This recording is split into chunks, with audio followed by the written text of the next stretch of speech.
আরাফার দিনের ব্যাপারে একটা এক্সেপশনাল হাদিস এসেছে, এটা বলে আমি শেষ করব। অফি রিওয়ায়াতিল লিল বাইহাকি আন্নাল আমালা ফিহিন্না ইয়ানি ফি লাইলাতি আশরি জিল হজ্জা ইউদআফু বি 700 দিফ ওয়াল বাইহাকি ওয়াল ইসবাহানি বি ইসনাদিল লা বাস বিহি ওয়া আন আনাস বিন মালিক রাদিয়াল্লাহু তাআলা ক্বালা কানা ইয়াকুলু ফি আইয়ামি আশরি জিল হজ্জাতি কুল্লু ইয়াউমিন আলফুন ওয়া ইয়াউমু আরাফাতা আশরাতু আলাফি বি ইয়াউমি ইয়ানি ফিল ফাজলি রাহু লাওয়াকিহুল আনওয়ার।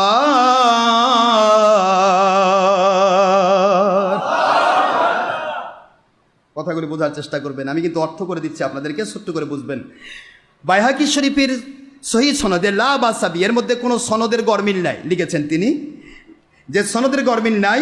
এর প্রত্যেকটি দিন জিলহজ মাসের এক কথায় উত্তর দেই, সময় বেশি নিচ্ছি আমি, সময় হয়ে যাচ্ছে। এখানে বলা হয়েছে ফি রিওয়ায়াতিল বাইহাকি আন্নাল আমাল, আমল হচ্ছে ফি হিন্না, অর্থাৎ এই দিনগুলিতে, ইয়ানি ফি লায়ালি আশরি জিল হিজ্জা, লায়ালি মানে রাতগুলোতে, রাতগুলোতে মনে থাকবে তো, রাতগুলোতে জিল হাজ্জা জিলহজের ইউদআফু অতিক্রম করবে, বাড়িয়ে দেওয়া হবে কি রকম, বিসাবঈ 7 মিয়াতি 100, 7 গুণ 100, 700 গুণ। হাদিসের ইবারত বলছি, দিফিন, এটা তার বাড়ানো হবে, প্রত্যেক রাতের আমল, প্রত্যেক দিনের রোজার আমল 700 গুণ। আগেরটা হলো 1 বৎসর, পরেরটা 700 গুণ, কয়শো বছর হলো? ওরে বাবা, তা এটা রাখবেন কোথায়?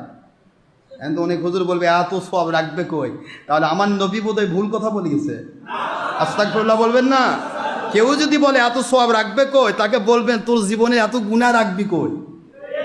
গুনাহ রাখার জায়গা যদি থাকে, নেকি রাখার জায়গাও আছে। মাশাআল্লাহ, এগুলো নিয়ে উল্টা পাল্টা বলা যাবে না। তো এখানে সওয়াব এটা দেবেন, আল্লাহ দেবেন। ওয়া রাহুল বাইহাকি, বাইহাকি শরীফের সহিহ হাদিস, ওয়াল ইসবাহানি, ইসবাহানিতেও এসেছে বি ইসনাদি লা বাসা বিহি, এর সনদে কোনো গরমিল নেই, সহিহ হাদিস, সুবহানাল্লাহ বলবেন না? সহিহ সনদে আন আনাস বিন মালিক, আনাস বিন মালিক থেকে বর্ণিত, ক্বালা কানা ইউকালু ফি আইয়ামি আশরি জিল হজ্জা, জিলহজ মাসের এই 10 দিনের, কুল্লু ইয়াউমিন, প্রতিদিনের রোজা এবং ইবাদত, আলফুন 1000 দিনের সমান। ওয়া ইয়াউমু আরাফাতা, আরাফা দিনের রোজা এবং আরাফার রাতের ইবাদত, আশারাতু আলাফি, আশারা মানে 10, আলাফি মানে 1000, 10,000, বুঝতে পারতেছেন নাকি আপনারা? 10,000 দিন রাতের সমান। ইয়াউমি ইয়ানি ফিল ফাজলে, ফজিলতের দিক থেকে, জোরে বলুন সুবহানাল্লাহ। তাহলে আমরা এই আমলগুলি করতে রাজি আছি? একটু জোরে বলেন ইনশাআল্লাহ। এ ব্যাপারে অসংখ্য হাদিস রয়েছে, এক বিষয়ে এত কথা বললে সময় পার হয়ে যাবে, আপনাদের কষ্ট হবে। আমি শুধু এটুকু বলতে চেয়েছিলাম যে আপনারা